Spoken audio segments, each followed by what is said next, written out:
behind the scenes 10.8 and a little update. Hopefully you can hear me. Hopefully my audio isn't screaming. So I'll sit down for this because the update's more than a little.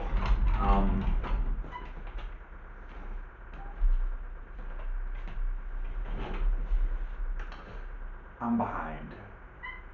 I'm not going to timestamp this video, but I am behind. Really behind. Like to the point that in order to catch up, I'd have to basically do every single speech with research and gathering people in like 3 weeks or less for the rest of the year. So I think what we're gonna do is I want to save up a couple speeches, practice them here, and then we will perform them in like a timely manner, with the next speech being the next speech, either this one, speech 10, or maybe speech 9, or maybe speech 8, right? It really depends. The hard part about this is that I would have to I would have to memorize multiple speeches, but also it's kind of what a speaker does, right? I want to do more constant refreshing of the past speeches, though, right? And that would involve a lot of practice with multiple speeches. I'm saying all this in a very roundabout way. I got behind. Things happened. Is what it is. So, with all that, let's do 10.8. I want to try to do a full run through of 10.8, right? And then next time you see me, it'll probably be 9.1 or speech 9 reveal, whatever it is. And then I'll do a 10.9. I figure I'll do them in sequential order, so I'll go back and forth, right? Speech 9 reveal 10.9, 9.1, 10.10, 9.2, 10.11. So I just keep reiterating the same speech to remember it. That's going to be the goal. I'm not going to lose speech 10 because I did so much work on it. Near 2 months of work on it. Well, near a month of work on it. Then I lost everything, and then it was crazy. I'm going to do it now. Alright? So, no board. I got this notebook, which hopefully has most of the stuff on it.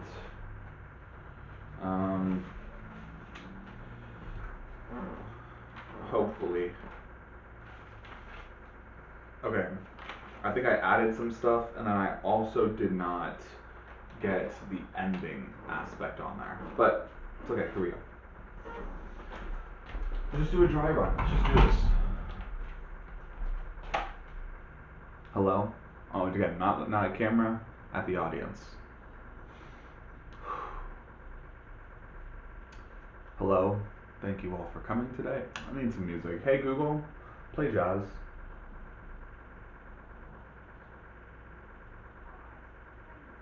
Takes about a metric ton of forever.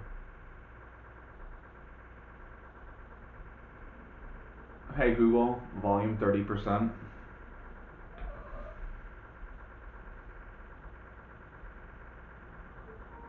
There you go. Hello, thank you all for coming. My name is my name, and today's speech is going to be on getting it. Getting it. Now this is very unconventional compared to my other speeches, but we need to start with 3 very distinct warnings. Alright? Warning number 1. We're just going to use it. Go for it. Warning number 1. What's warning number 1? Why am I forgetting warning number 1? Warning number 1. Also, where's my phone? Give me a pause real quick, because most of the stuff is on my phone, and I really don't know where it is. 1 second.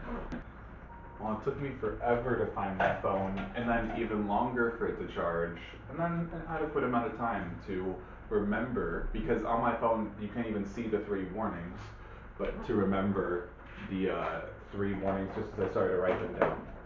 So, starting over.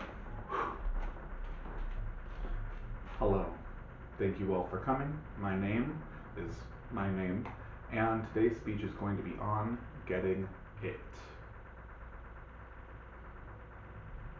A little unconventional from how I do my normal speeches, but I need to preface this speech with some warnings. Okay? Warning number 1.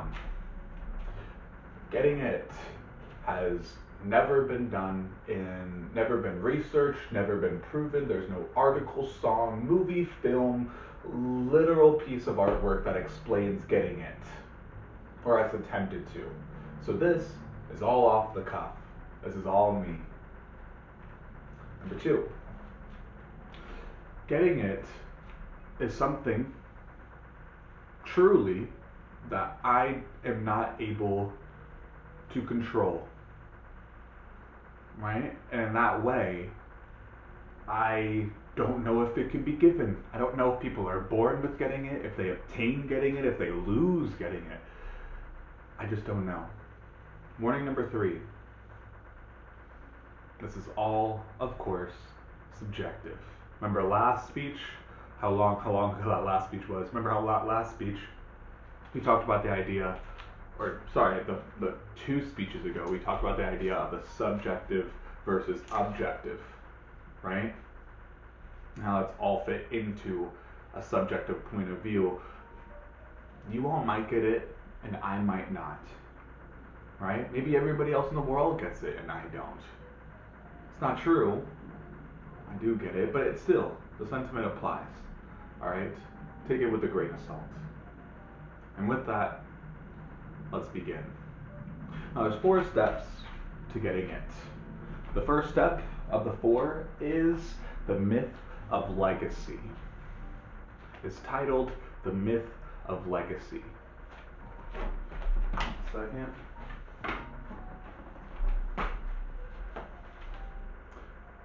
When I was younger, about 12, 13 years old, I saw this TV show. I'm not sure if you all know a show named Archer. It's like an animated TV show. It doesn't really matter. Point is, in the show, someone was afraid of brain aneurysms. And they didn't go into much detail, but he said you could die at any moment from brain aneurysms.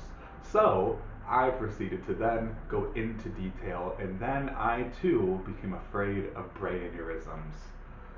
Brain aneurysms, in the simplest definition possible, is when there is a blood vessel in your brain, it gets caught up, and then there's a bulge in your brain. That's an unruptured brain aneurysm. If it gets ruptured, you have a blood vessel in your brain basically exposed, and you have like little to no time to live. Luckily, I should say, according to some research I have supposed to be on me, it only happens to 3 to 6% of the population, right? It's very uncommon to get it. And within those 3 to 6% is a lot of cases where people already had previous health conditions. They might have struggled with blood flow in general, but in a lot of those cases, they just had a blood vessel pop in their brain. The unfortunate part is that while 3 to 6% of people have had a ruptured brain aneurysm, 1 in every 50 people in the US have an unruptured brain aneurysm. You'll never notice it, you'll never feel it, but it's there. And with that, major factors that could pop your blood vessel: stress, opening your eyes, breathing. There is literally anything that you do or don't do, and pop, you're done.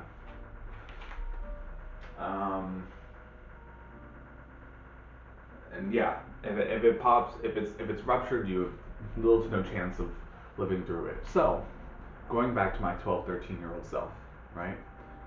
I was terrified of brain aneurysms. But then I thought about it, took a step back. I said, I'm not really scared of brain aneurysms, am I? I guess what I'm afraid of is dying. A lot of people are scared of dying. Right? Mortality is one of the most shared experiences in the entire world. But then I took a step back. I said, whoa, I'm not scared of dying. I'm scared that I'll die with having lived for nothing. That was hard. Oh, no.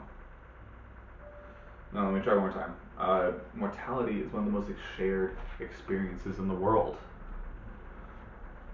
And in the entire world, over the entire scope of time, we're like this. Right? We don't think about it a lot, but it's true. We're a tiny blip in that entire world. And so then I took another step back. I said, whoa, I'm not afraid of brain aneurysms. I'm not afraid of dying. I think what I'm afraid of is that nothing, God, I just used that phrase, was so good, that nothing I do will be remembered. Right? I will have lived an unimportant life.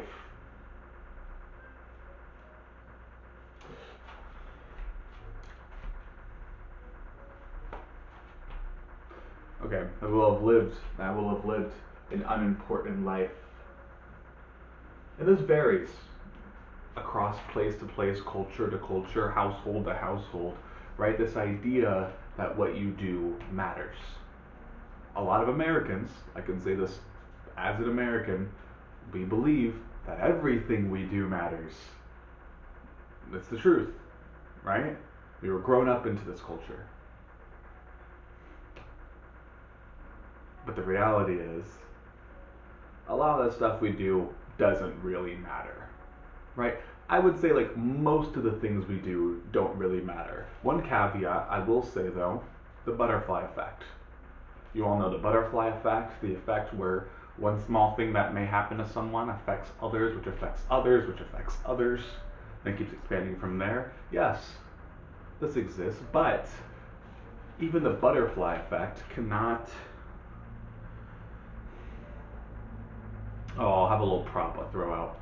Even the butterfly effect cannot stop our chase, our strenuous effort, cannot stop our strenuous effort for the sake of legacy.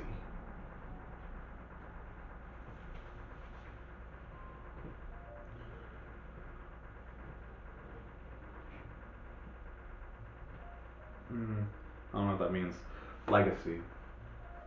The idea that we will impact, really impact what we want to. That thing that we so desperately want to. That still sounds bad. We really, I don't know why I said really. I wrote really impact and then space. I was trying to look at it. That we will, the legacy. I'll stop our strenuous effort for legacy. Legacy. The idea that we will leave an impact, right? An impact that's longer than our parents, an impact that will be longer than our children, and hopefully positive. But still, legacy is what we chase for. It's what we all chase for. To be remembered.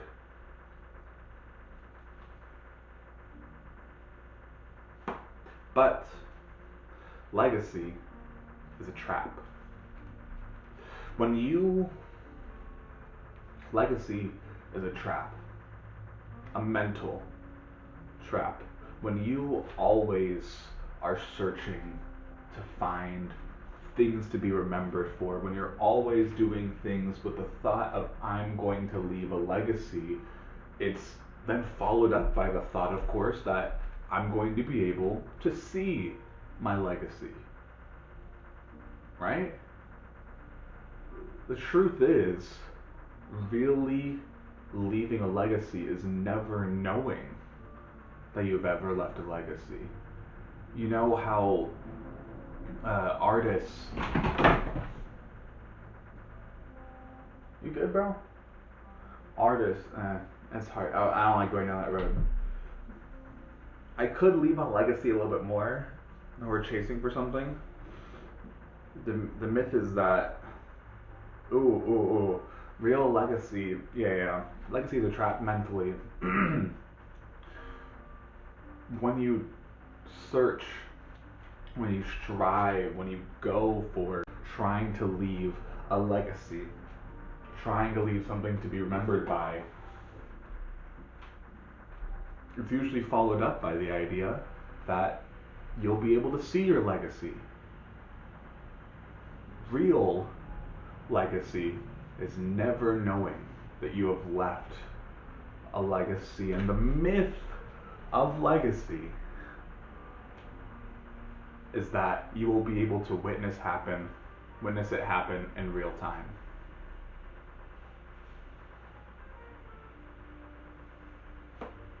So, I was 12, 13 years old, and I learned about brain aneurysms, right? I said, I'm not scared. Took a step back and I said, I'm not scared of brain aneurysms. Took a step back and said, I'm not scared of dying. Took a step back and I said, I'm not scared of being forgotten. I guess what I'm afraid of is legacy. No, ready? Not scared of being forgotten, but I guess what I'm afraid of is legacy. That I'll never leave a legacy. And I realized I don't have to be. Getting it. Oh, come on. I don't have all the 4 getting it ones. I'm gonna write them down, but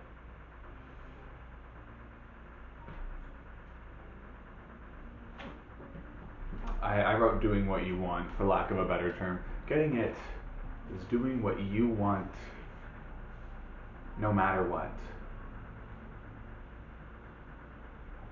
It's still bad. The idea is like, getting it is doing what you want even if you don't leave a legacy. Even if all those things are forgotten, you still get it. You're still doing what you want. That's part of getting it. 2.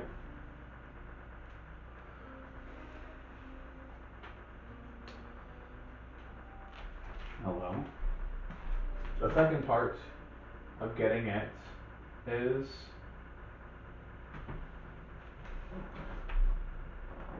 that you know nothing. Let's make one thing clear. I call it getting it, right? Not understanding it, not conceiving it. So what does getting really mean, and why is it not understanding it, right? I use some simple synonyms to make this simple. Wow. I like that. I'm gonna use that alliteration. Getting, or to get. I did it on the board, but I don't have the things on the board. Oh, I showed up the pictures, but then I sent the. Give me 1 second. Maybe I can find those pictures, because that would really help out with this. I'm not sure if you see what I'm talking about, but it gets exhausting doing this stuff. Like, it's what I want to do, but man, it's like really mentally draining. Like, it's a full day session just to do this. And I don't know if it's the idea that, like, I feel like I'm failing every time I'm not doing it, or what, man. I really don't know. Like, I have the things on there, but I'm already so, like, low of a point. Okay, let's just try to get through it, right? See what we can get. Getting versus understanding.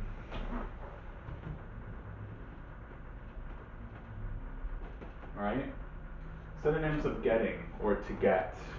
Right? Receiving, obtaining, holding. Now we'll do understanding first. Understanding, perceiving. No, it's getting first and understanding. getting to get, receiving, obtaining, holding. That's what getting is. Understanding is to perceive, right? To interpret, to view.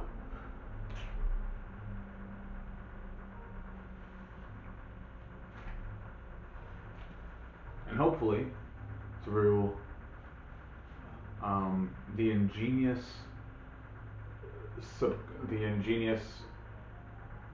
idea of assumptions, you can see why we chose getting it. I'll probably do something better, but I'm not into it anymore. So, with that all said,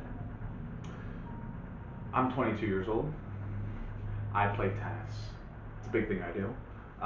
There is another tennis player who's also 22. His name is Carlos Alcaraz. Right? The reason why I say first name and not last name, as for another 22-year-old man, is because Carlos Alcaraz, the other 22-year-old tennis player, is the #1 best tennis player in the entire world. In the entire world. And this goes into my bigger section of talking about knowing nothing. All of you right now, give me an age. I have a thing for this, right? How old are you? Bam. Okay. How old are you? 21? Bronny James. Not sure who that is. LeBron James' son, who's already in the NBA. Alright. Another 22-year-old? Perfect. You don't even need to use Carlos Alcaraz. I used 2 different basketball ones. That's weird.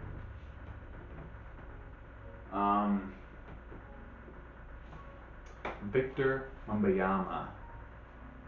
Simple 22-year-old, 7'4" basketball player. Keep going. 23. Perfect. Olivia Rodrigo. Right? Concert arena selling music artist.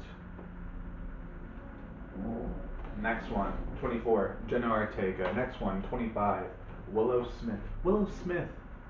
It's only 25. 26. Sabrina Carpenter. 27. This guy named Jimmy Donaldson. Not sure if you've ever heard that name. Also goes by Mr. Beast. That's what he's doing at 27. 28. Malala. Yusuf? Ooh, should have said last name. Malala's 28. 29. Both Zendaya and Tom Holland. Fun fact. It's getting worse. Alright, we're gonna take a pause on this. I'm not gonna tell you what I'm gonna do. I'm gonna do another session. But say this was 10.8. I'm gonna continue doing other speeches, and I'm gonna continue trying to do speech 10 again. Because again, I have it all.